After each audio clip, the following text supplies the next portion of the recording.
So yesterday I made a video about the whole Michael B. Jordan incident at the red carpet for his new movie Creed 3, right? I also spoke about how Joe Budden called him out and tried to violate him and all of that.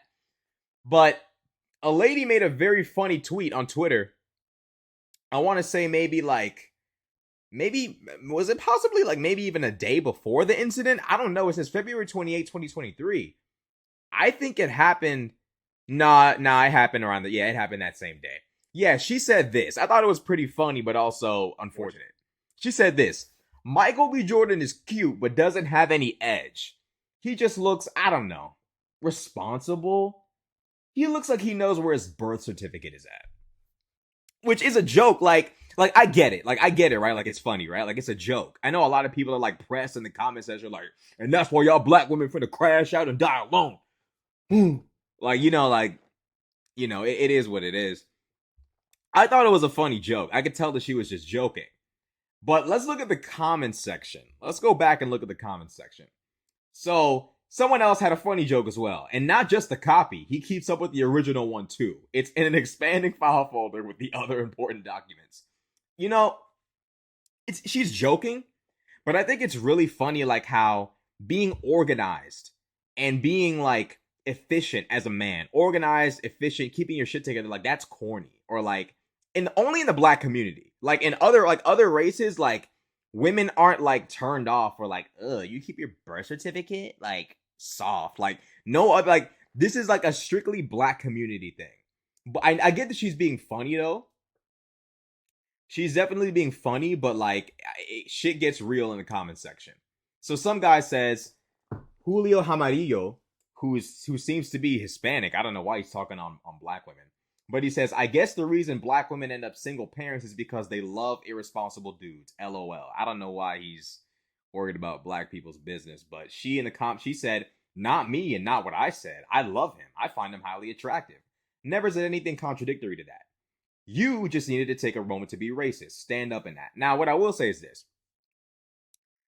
This is a joke, but it's like an underlying serious joke. It's like the kind of joke where it's like I'm joking, but like I'm like he is that guy. Like it is a thing where if you're proper and clean and clean cut and you're a good guy and you're not out here, acting crazy and doing bullshit as a man, like if you're not out here really like living a crash dummy lifestyle as a black man, unfortunately, some black women do look at that as weak. Some black women do look at that as, oh, he doesn't have any edge to him. And the unfortunate reality is, a lot of women don't understand how dangerous having an edge to you can be. Really, like, think about the kind of man that wears the edge to him on his sleeve is usually the kind of guy who's overly emotional, overly violent, the type of nigga that'll start a fist fight over a basketball game, the type of nigga that will crash out at the bar over someone bumping into him and not saying sorry. Like the kind of guy that has visible edge to him, the kind of edge that you can see just on him, he just wears it on his sleeve. That's not really the kind of guy you want to be with in a real relationship. And we gonna keep it 100. That's the kind of guy that crashes out. And it's unfortunate that the kind of dude who's got his mind on right, his head straight, not really ready to not ready at all, not willing at all to crash out. That's the soft guy. It's unfortunate. It is very, very unfortunate. But let's look at some more comments. A woman said this. I've been there and done that. 20 years from now, you won't be looking for an edge. You'll be wanting a partner with common sense, purpose, and a smart retirement plan. Have fun now. I mean, that's the thing. Like, a man doesn't need to have edge to be a man. And I think that the unfortunate reality is that in our community, a lot of black women feel like if you don't have an edge, you cannot protect her. And while simultaneously, a lot of black women will sit there and be upset when a man like Michael B. Jordan dates outside of his race. Now, I'm not a passport bro. I'm not some dude that's like the solution is to just date, is just leave black women. Like, I'm not that kind of guy. But what here's what I would say to black women who think like this. You're leaving something on the table when you think like this. When you sit there and say, oh, a guy like Michael B. Jordan, he's too safe, there's no edge to him. He doesn't have, basically saying he's not street enough. Because what does edge really mean? Men of other races don't have edge to them. Even the most country white dudes I know that will body slam the shit out of you, that edge ain't visible. Sure, they look rough, sure they look tough, but they're not carrying the aggression on them. It's something that you gotta push them to a point.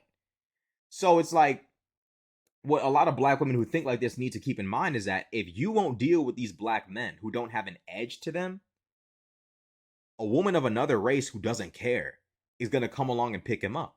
She's not going to be worried about whether he keeps a Glock on his waist. She's not going to be worried about how real he is or how tough he is. She's not worried about that because these women have grown up in communities where the men were tough without being street. They don't conflate street and tough. They've seen their fathers hunt and fish and do this and do that without being street. They've seen their fathers do masculine things without being street. I think a lot of black women who don't like when squares date outside the race need to think about that. Like, if you're going to sit there and say, oh, he's corny, he's too soft, I'm not into that, that's cool. But other women of other races who don't live in communities where tough and street are one and the same, they're going to sit there and pick him up and say, huh, handsome, tall, movie star, famous, rich, piece of catch. Like that, like, I'm just saying, I'm genuinely just saying. You know, I think it's funny that, you know, and she's joking, but the problem is it's not completely a joke. Like, there are people out there who really think like this. A lot of black women who really think like this, you know. I think it's very, very unfortunate. Unfortunately, it's very, very unfortunate, you know.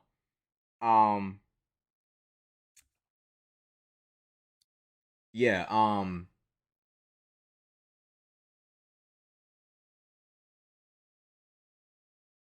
so this person says, so this woman is trying to defend the comment. She says she didn't say there was anything wrong with being responsible. So y'all niggas are in the comments projecting your stereotypes onto black women again.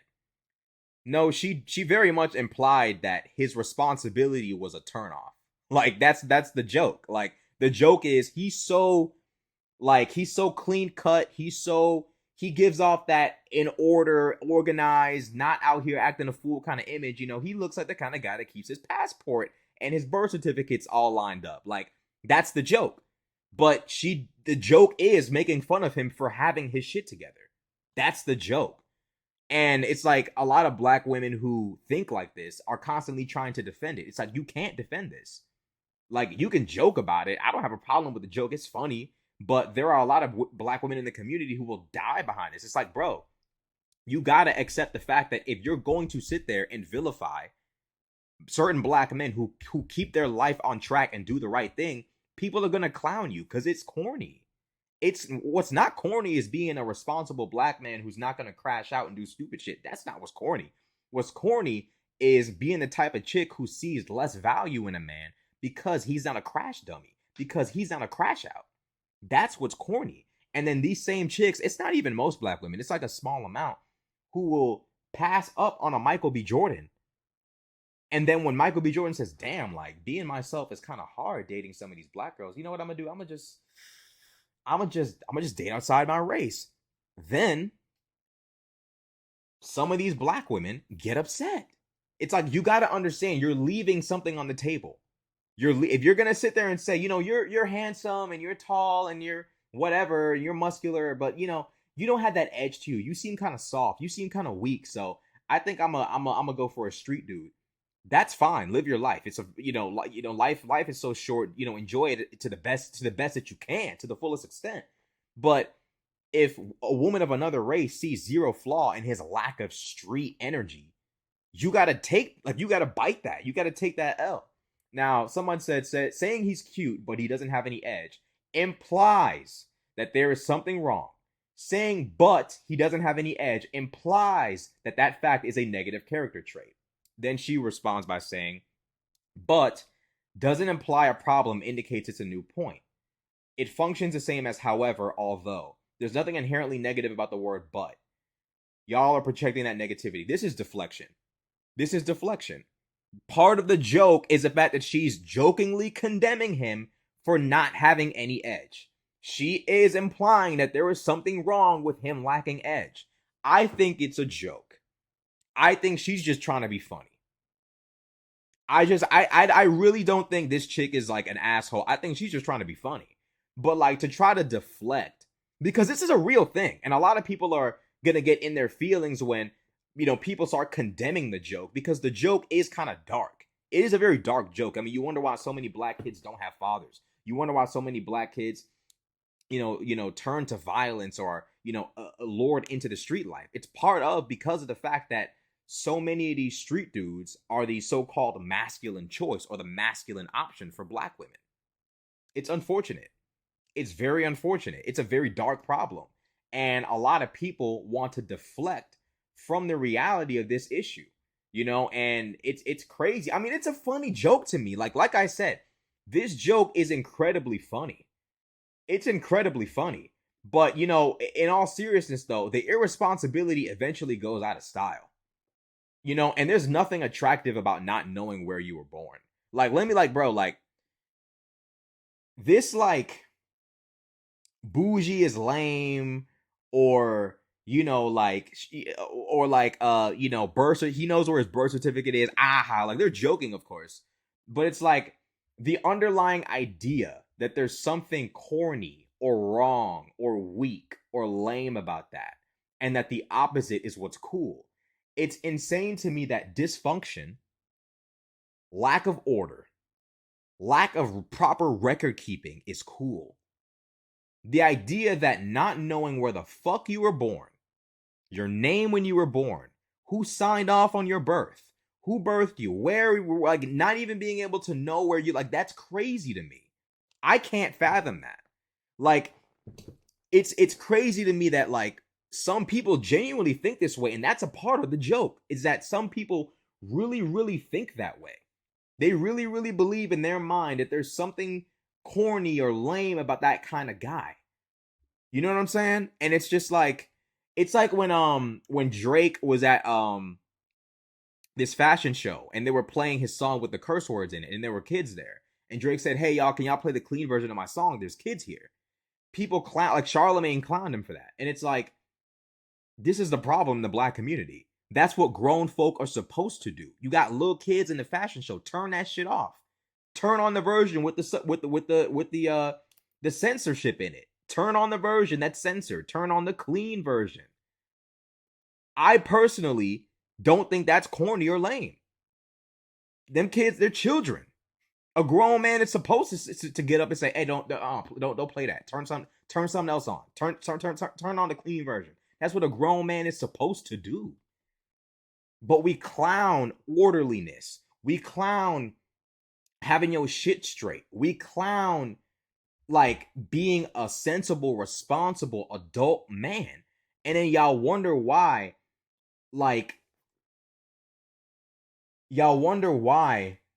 there's so much tension between the genders in the black community, because we oftentimes condemn the right behavior in black men. When a black man is doing what he's supposed to be doing, when a black man is not street, not hood, we all of a sudden question his masculinity. And this is one of the most dangerous things we have going on in the black community, is that all of a sudden your masculinity is called into question because you're not hood or you're not street. And I really believe there's a lot of kids who wouldn't be in the streets if they weren't being peer pressured by other people. "Oh, you soft. Oh, you soft. You a punk. You this, you that." No, he's not a punk. He's not soft. He's just smart. He understands that fighting over, "Oh, you sneak this in me, let's fight right here, right now." That's not hard. That's not tough. That's irresponsible. That's crazy. That's foolish. That's stupid. Now, what if somebody get knocked the fuck out, hit their head against the concrete, and dies? Now, what's real about that? Now the other person's going to prison, and one person's dead. What part of that is real? It's always real when shit goes the way you want it to go. I think it's important for us to understand, like, ain't nothing corny about just living your life and having fun. Because at the end of the day, all of these motherfuckers talking about, "Oh, he corny, he lame." Once y'all turn 30 something, 40 something, all that corny shit stops. Most of y'all gonna grow out of it anyway. So what's the point in living this crazy, ganged up, real nigga crash out lifestyle if the majority of y'all grown folk, are gonna sit there and just get old, bordering on senior citizen age. You're gonna hit your 40s and 50s and realize, really 30s, and realize that this street shit and real nigga shit is just a fucking disaster. At what point, like, what is it gonna take? And this is why it's so important for young black men to really pay attention to what's going on in the rap game. Look at who's winning right now. The street niggas ain't winning, bro. Lil Durk is the only nigga that's winning, and he's in fear of his life. He can't even go to his home city without worrying about somebody killing him. Drake is fine. That nigga came into the game a square. He's still a square. That's who's winning. Look at Cole, winning. Kendrick, he's got street affiliations, but he ain't in the streets like that. He chilling, he rapping. That's who's winning. Birdman ain't out here in the streets. All that, Big B's, all that other shit. At some point, it became really just entertainment. He ain't in the streets. That nigga's living in some fucking big ass penthouse in Miami. He's chilling. The niggas that's winning are the ones who aren't involved in back and forth bullshit. That's who's winning. That's who's winning. So, it's important for black men to understand that although this young woman is joking, and y'all shouldn't go off on her because she's literally, clearly joking, it's also important for young black men to understand that it's so important to make sure that other people in the community don't trick you out of your success. Don't trick you out of your journey. Because like Michael B. Jordan, like the woman who was interviewing Michael B. Jordan said, she and the other kids in class used to clown him for bringing his headshots to school. The headshots that they take of you, for your movies, your modeling, these people want to see what you look like before they cast you. Like, they want to see what you look like before they even, bring you in for auditions, right? He brings his headshots to school, like, hey y'all, like I'm modeling, I'm acting, like, what do you guys think?